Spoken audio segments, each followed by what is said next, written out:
Have you ever found yourself puzzled by the different ways of comparing things in English? It's a common challenge, whether you're a novice or an advanced learner. The art of comparison in English can be a tricky path to navigate, especially when you factor in the variations between formal and informal settings. But why is this knowledge so critical? It's simple. To communicate effectively, you need to know when and how to use these different comparison methods. No need to worry. Today, we will demystify the rules of formal and informal ways of comparing in English. To start off, let's delve into the rules of formal comparison in English. In English, we use comparative and superlative forms to compare things. In the formal context, there are particular rules to follow. For adjectives with one or two syllables, we add for the comparative form and est for the superlative form. Let's take the word smart, for instance. The comparative form is smarter, and the superlative is smartest. So, if you're comparing two people's intelligence, you might say, John is smarter than Mike. But if you're comparing John's intelligence to that of a group, you would say, John is the smartest in the class. For adjectives with three or more syllables, however, we don't add suffixes. Instead, we use more for the comparative form and most for the superlative form. Consider the word beautiful. It's a three-syllable word, so we say, more beautiful and most beautiful. If comparing two paintings, you might say, the first painting is more beautiful than the second. If you're comparing it to a group of paintings, you might say, the first painting is the most beautiful of all. But wait, there's a twist. Some two-syllable adjectives also follow this rule. Words like careful or peaceful are examples.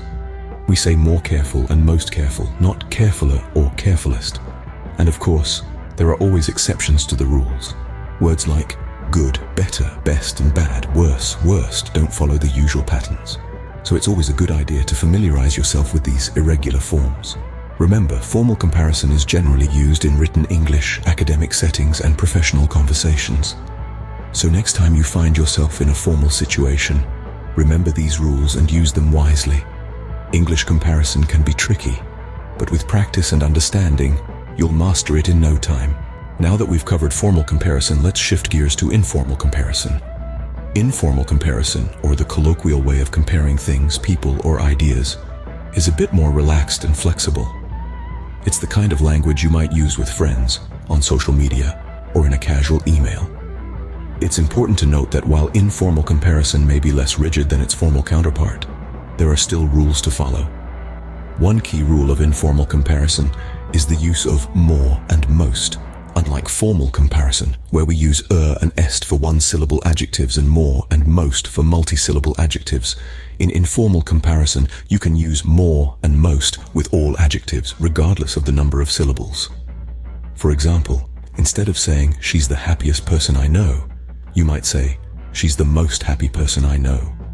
Another rule of informal comparison involves the word than. In formal comparison, we use than to compare two things, as in, he is taller than me. However, in informal comparison, we often drop the than, so you might hear someone say, he is taller me. It's not grammatically correct, but it's commonly used in informal settings. In addition, in informal comparison, we often use double comparatives and superlatives. For instance, the more the merrier, or the bigger the better. These phrases are not usually used in formal writing, but they are very common in everyday conversation and informal writing.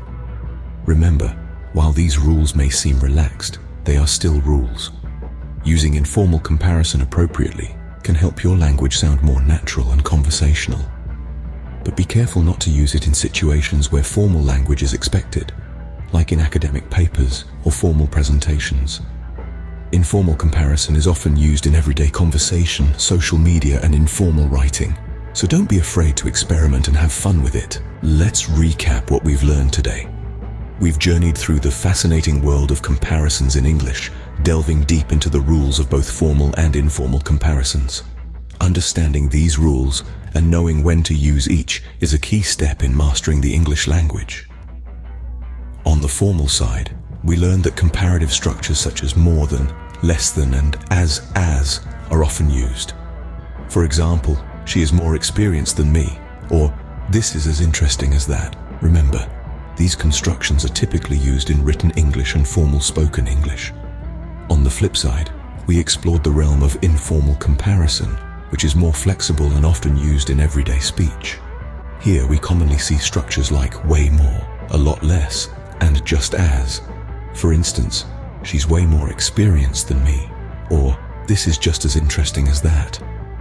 Throughout this discussion, we've provided plenty of examples to illustrate each rule, helping you to grasp the essence of formal and informal comparisons. But remember, learning the rules is just the first step. The real magic happens when you apply these rules in your daily conversations and writings. With these tips in mind, you'll have no trouble distinguishing between formal and informal ways of comparing in English. Practice makes perfect, so don't hesitate to use these rules in your daily conversations and writings.